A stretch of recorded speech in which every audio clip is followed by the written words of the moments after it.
Olá pessoal, estamos aqui agora na terceira aula sobre o histórico do registro civil.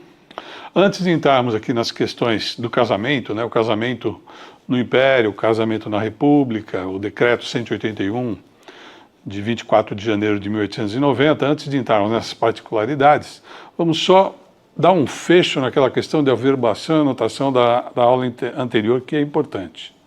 É a questão das averbações decorrentes dos mandados judiciais. Essas averbações, quando lavradas, elas não se sujeitam ao artigo 106 da Lei de Registros Públicos. São as anotações nos atos anteriores. E por quê? É uma questão, na verdade, processual, do alcance da sentença processual. O juiz, na sua atividade jurisdicional, ele tem uma limitação. A limitação do juiz é o pedido do autor da ação. Então, em se tratando de retificação judicial, o juiz ele não pode ir além ou fora do pedido que foi feito pela parte, pelo autor da ação. Então, o juiz tem essa limitação. A sentença ultra ou extra petita é uma sentença nula. Então, o próprio juiz, se a parte pediu a retificação do casamento, mas não incluiu o assento de nascimento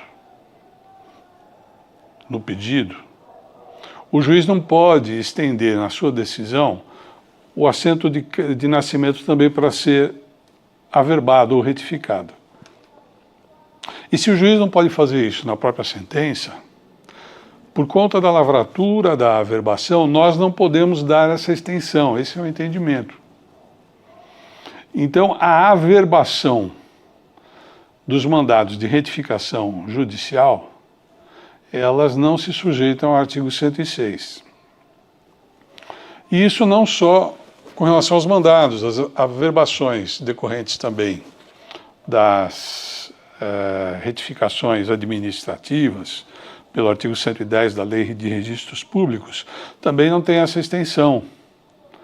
Então, se a parte, o interessado, não pediu que fossem alcançados todos os seus registros, casamento, registro de casamento, de emancipação, de nascimento, o oficial, assim como o juiz, tem que se limitar àquele registro que foi pedido.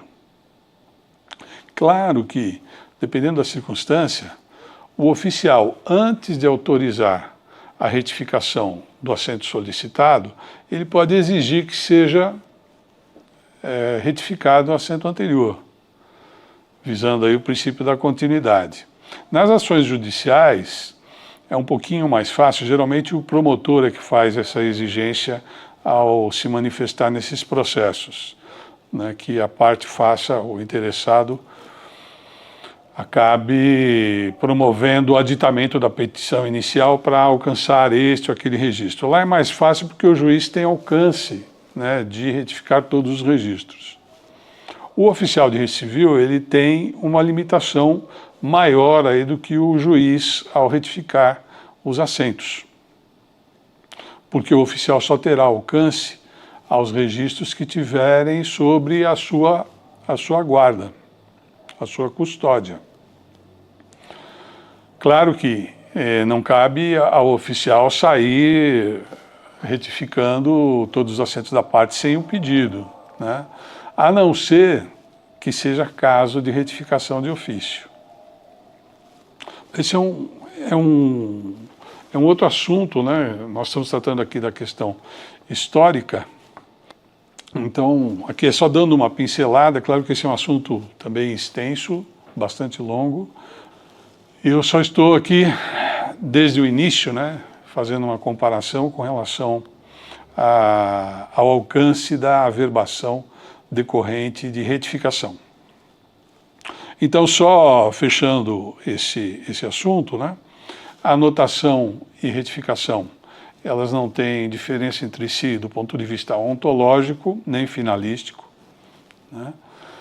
E a diferença fundamental que consta da própria legislação diz respeito à origem, como o ato ingressa nos livros de registro civil. Então, se nascem fora do registro civil, ingressam por averbação.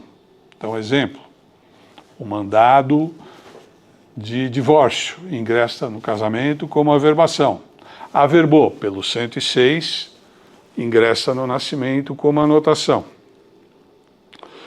O ofício do ministro de Justiça, da perda da nacionalidade brasileira.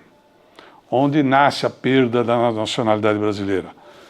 Na publicação, no Diário Oficial da União, do ministro da Justiça, de que aquele cidadão brasileiro perdeu a nacionalidade brasileira. Esse ofício é averbado no assento de nascimento. Por quê? A origem da alteração de estado da pessoa natural aconteceu fora do registro civil. Então ingressa no registro civil por averbação. Esse é o conteúdo, na verdade, do artigo 97.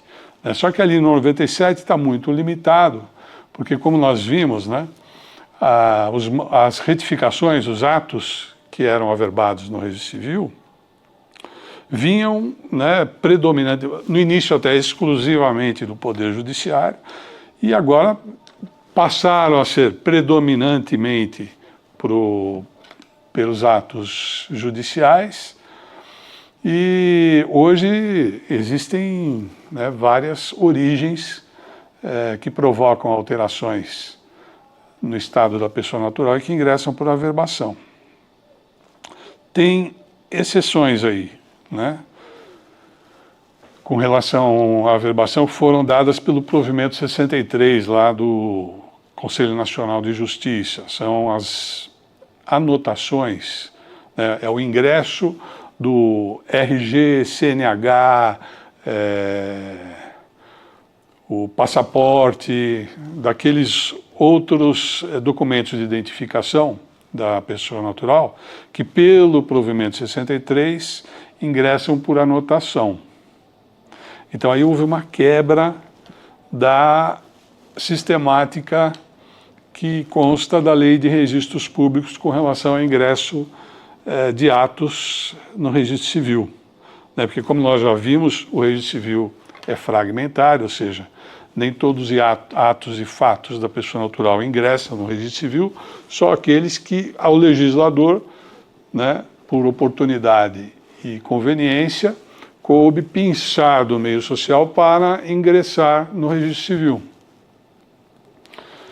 E o legislador não só determina o que deve ser objeto de ato registral, lato sensu, registro ou averbação ou anotação, mas também como deve ser procedido o seu ingresso.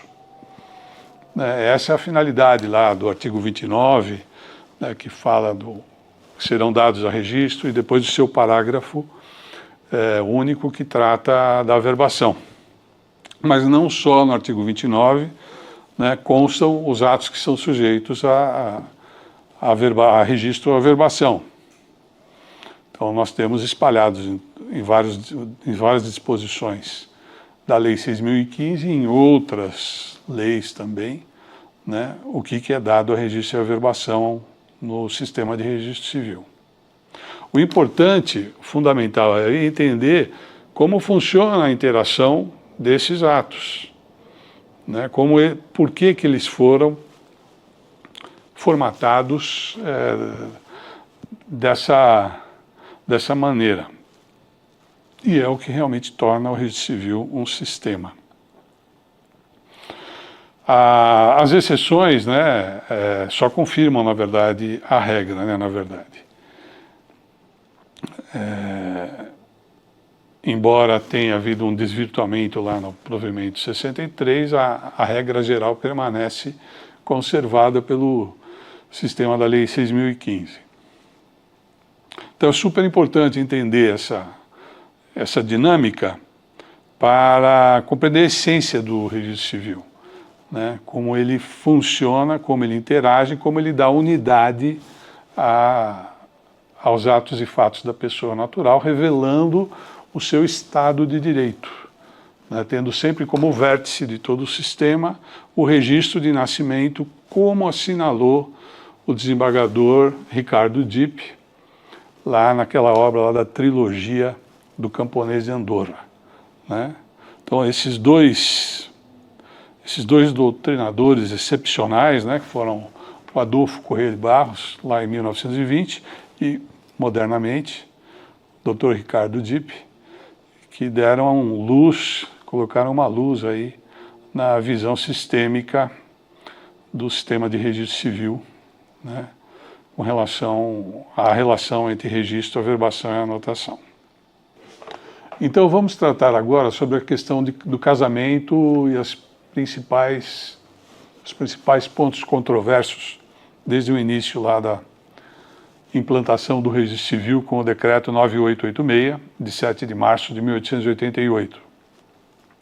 O casamento no tempo do Império era o casamento paroquial, era o casamento religioso, e o sistema previa, o Império tinha uma religião oficial, né, que era a religião católica.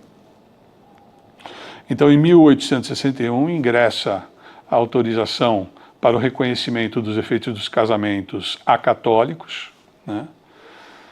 Foi regulado em 1863, e esses casamentos eles ingressam com obrigatoriedade do registro. O casamento oficial do Estado, que era o casamento católico, não tinha obrigação de ser registrado. Bastava, como prova, a certidão do ministro religioso, lá, do padre da paróquia, para fazer prova da sua existência. Os casamentos não católicos, antes do decreto de 1861, também podiam ser provados, tanto no exterior como no Brasil, apenas com certidão do ministro religioso. A partir de 1863, os casamentos não católicos passam a exigir o registro para sua validade.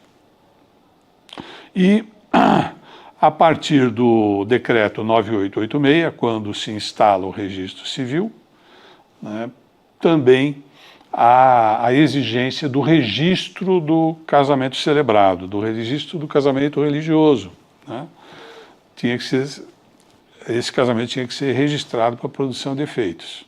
Isso está no artigo 69 lá, vamos ver o artigo 69 do decreto 9886 de 1888. Ele diz assim: dentro de 3 dias da celebração de um casamento no território do Império, os esposos por si ou por seus procuradores especiais são obrigados, quer sejam nacionais, quer estrangeiros, a fazer lavrar o assento respectivo do cartório do escrivão de paz do primeiro ou único distrito da paróquia de sua residência, à vista de certidão ou declaração do celebrante, seja qual for a sua comunhão religiosa, revogada nesta parte a disposição do artigo 19 do decreto 3.069, de 17 de abril de 1863.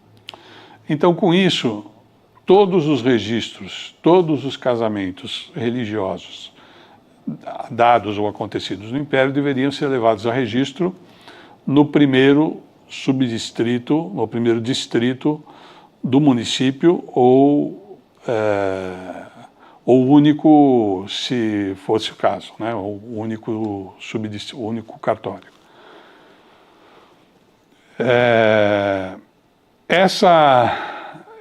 Essa disposição, ela ainda acolhe a celebração religiosa. Aqui não se trata de celebração civil, é apenas do registro do casamento religioso. Com o decreto 181, o decreto 181 é de 24 de janeiro de 1890.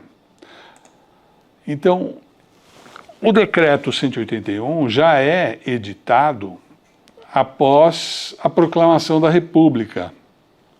E aqui muda tudo, né?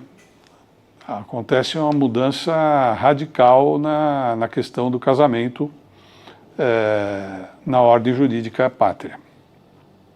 Então diz assim o artigo 108 do Decreto 181 de 1890. Esta lei começará a ter execução desde o dia 24 de maio de 1890. Então, o início da vigência dessa norma é a partir de 5 meses depois de sua edição. E desta data por diante só serão considerados válidos os casamentos celebrados no Brasil se o forem de acordo com as suas disposições. Parágrafo único, diz assim: em todo caso, salvo aos contraentes observar, antes ou depois do casamento civil, as suas formalidades e cerimônias prescritas para a celebração do matrimônio pela religião deles. Então, todo o casamento para produzir efeitos, a partir, então, de 24 de maio de 1890, a vigência do Decreto 181, foi editado, publicado em 24 de janeiro de 1890, passa a depender do procedimento do Decreto 181, que estabelece já a habilitação de casamento e a celebração civil. Veja bem que não afasta as formalidades cerimoniais religiosas, mas passa, e essas celebrações poderiam acontecer antes ou depois do casamento civil, mas para que tenha efeito o casamento no Brasil, passa a ser exigido todo o procedimento do Decreto 181.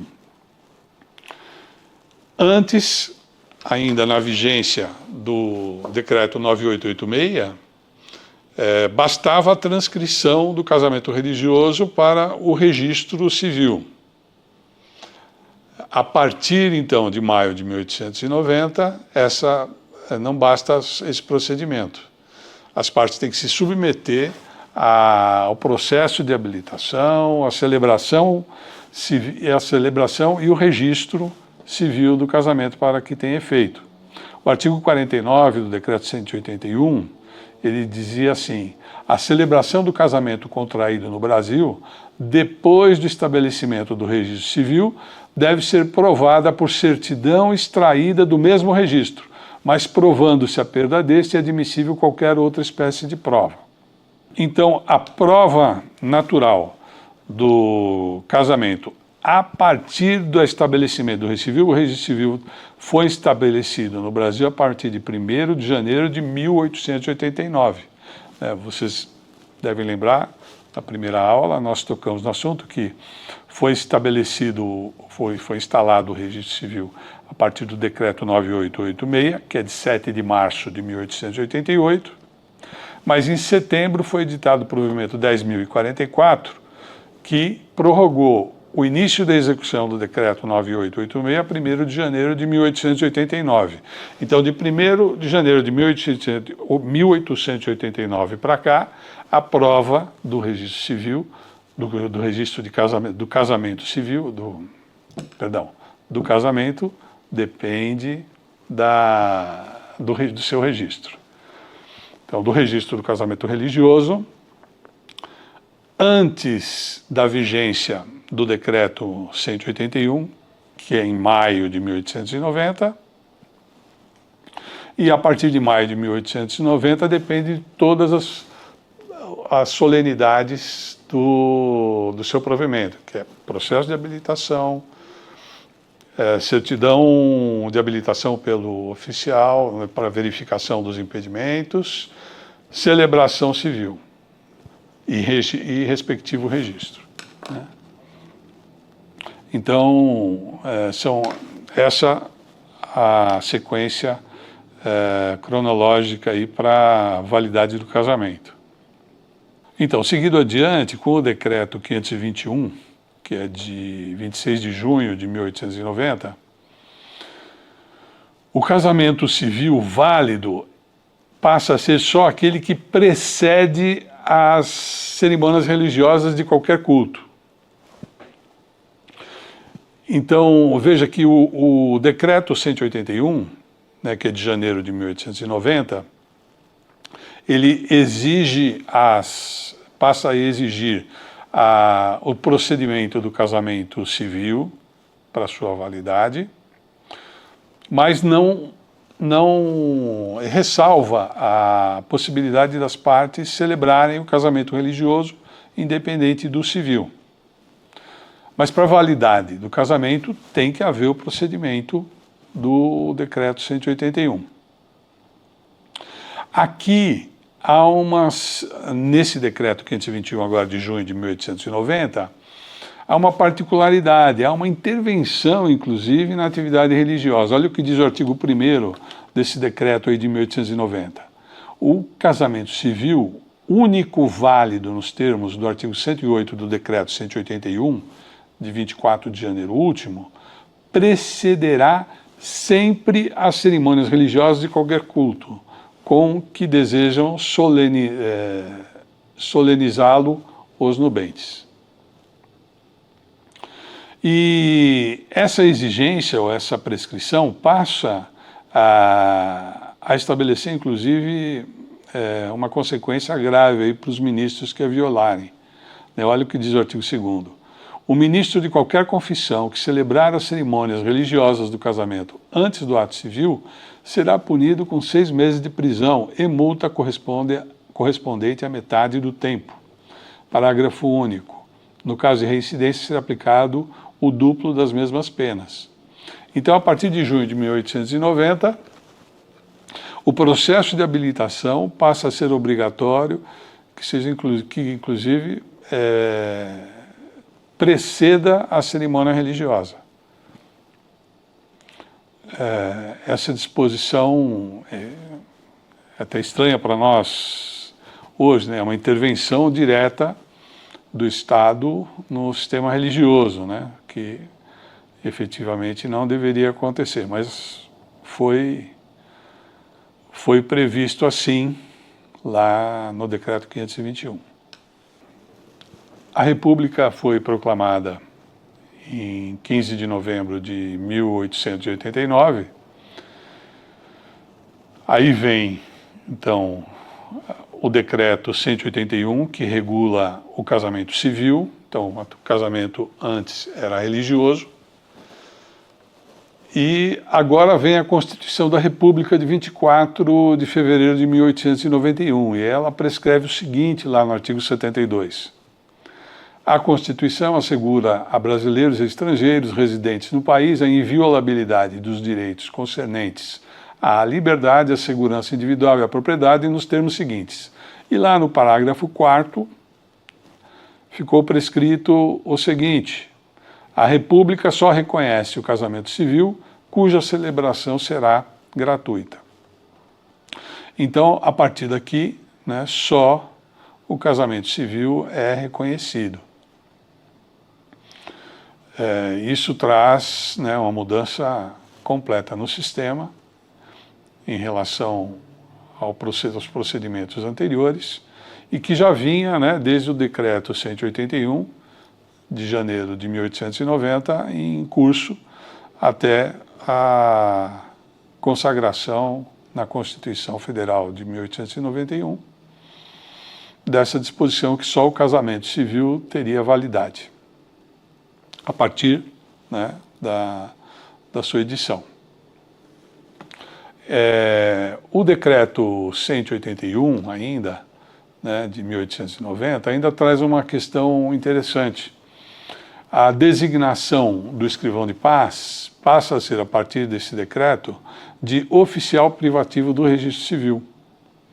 Então começa uma mudança já na designação do titular do registro civil, né, que era escrivão de paz, e passa a ser oficial privativo do registro civil. Ficou prescrito assim no artigo 110 lá do decreto 181.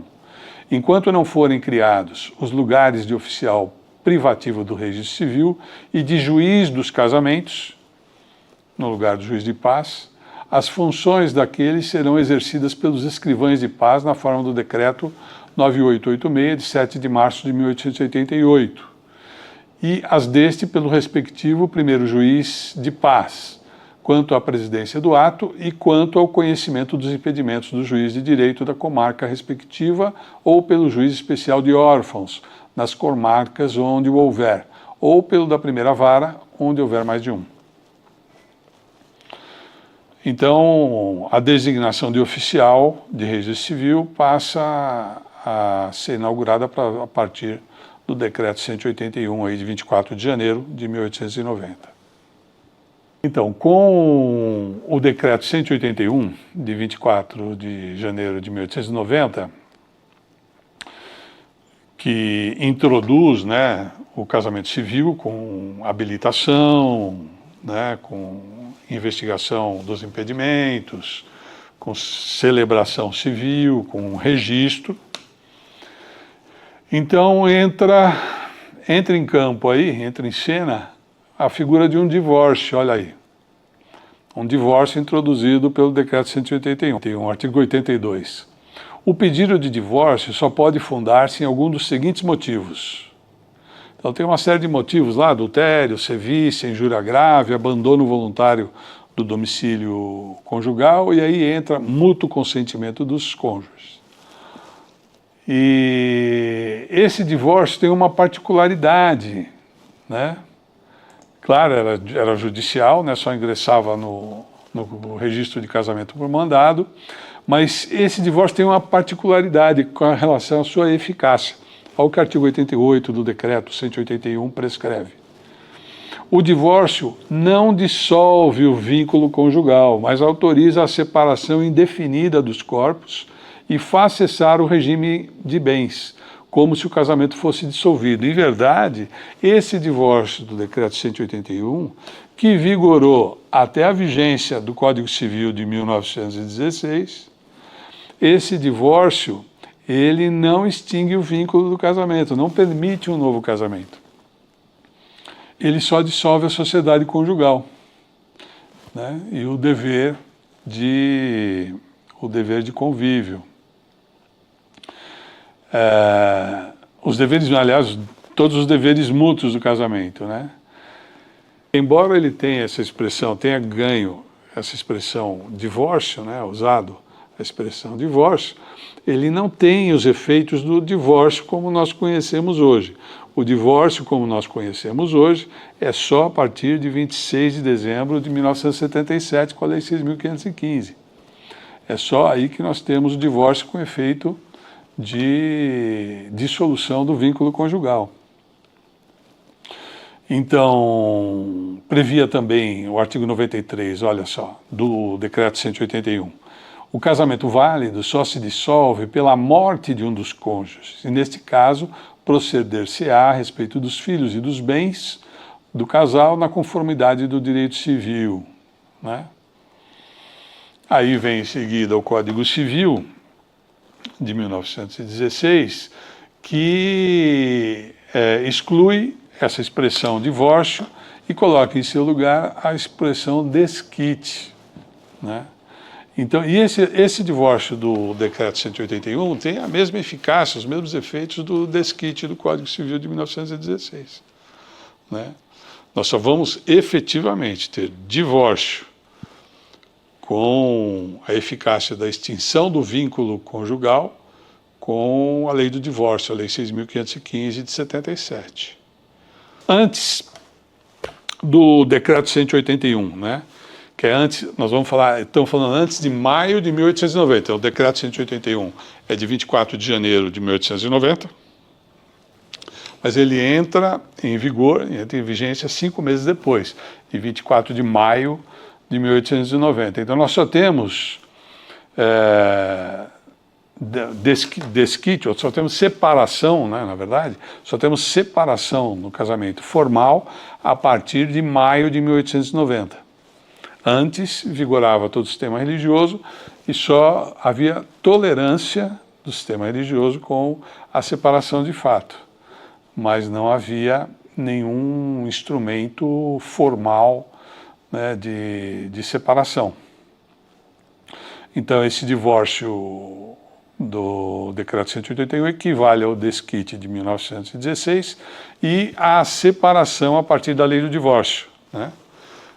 Então, esse divórcio, desquite e a separação, a partir de 1977, 24 de dezembro de 1977, com a Lei 6.515, né, eles têm praticamente os mesmos efeitos. Para a próxima aula, nós vamos tratar do nome lançado no registro de nascimento, que era só lançado com prenome no final do século XIX até 1928. Do nome da mulher casada, o nome da mulher casada dá muita controvérsia no registro civil ao longo do tempo. Então, nós vamos ver isso desde a Lei 98, o Decreto 9886, o Decreto 181 de 1890, um novo Código Civil e as alterações que foram promovidas pelo Estatuto da Mulher Casada e pela Lei do Divórcio. E a jurisprudência e doutrina nesse meio tempo, né? Dá muito pano para manga aí esse nome da mulher casada. Também vamos tratar das questões controversas da adoção. E com isso a gente pretende terminar esse capítulo aqui de histórico de registro civil.